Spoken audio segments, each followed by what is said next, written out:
अस्सलाम वालेकुम वरहमतुल्लाहि वबरकातुहू। आज मैं आपके साथ एक अहम पैगाम कुरान व सुन्नत की रोशनी में शेयर करने जा रही हूँ।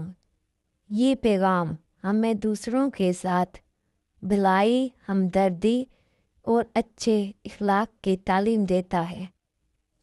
कुरान की रोशनी में अल्लाह ताला ने कुरान मजीद में फरमाया, और अल्लाह की इबादत करो और इसके साथ किसी को शरीक ना ठहराओ, और माँ बाप के साथ भलाई करो, रिश्तेदारों, यतीमों, मस्कीनों, करीबी पड़ोसी, दूर के पड़ोसी, साथ वाले साथी, मुसाफिरों और इनके साथ जो तुम्हारे कब्ज़े में हैं।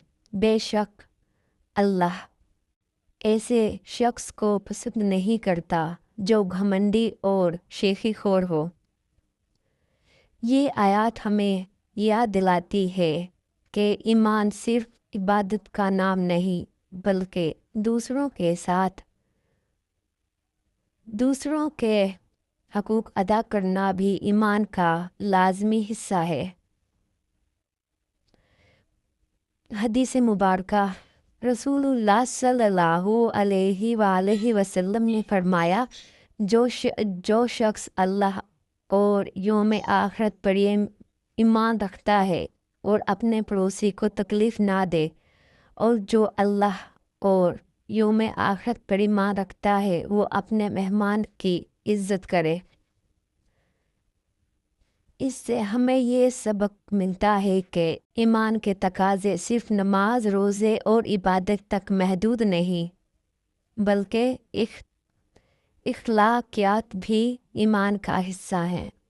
पड़ोसी के साथ भलाई, हमदर्दी ईमान की अलामत है। मेहमान नवाजी इस्लाम की एक अहम तालीम है। गरीबों और कमज़ोरों के साथ खैर-ख्वाही करना इंसान को अल्लाह के करीब करता है।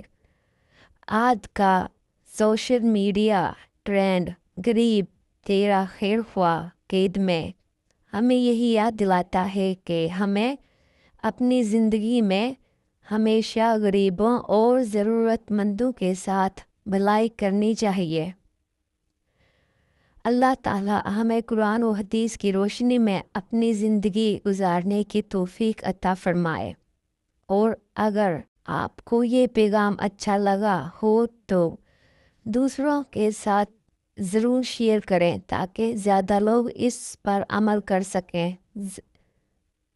शुक्रिया।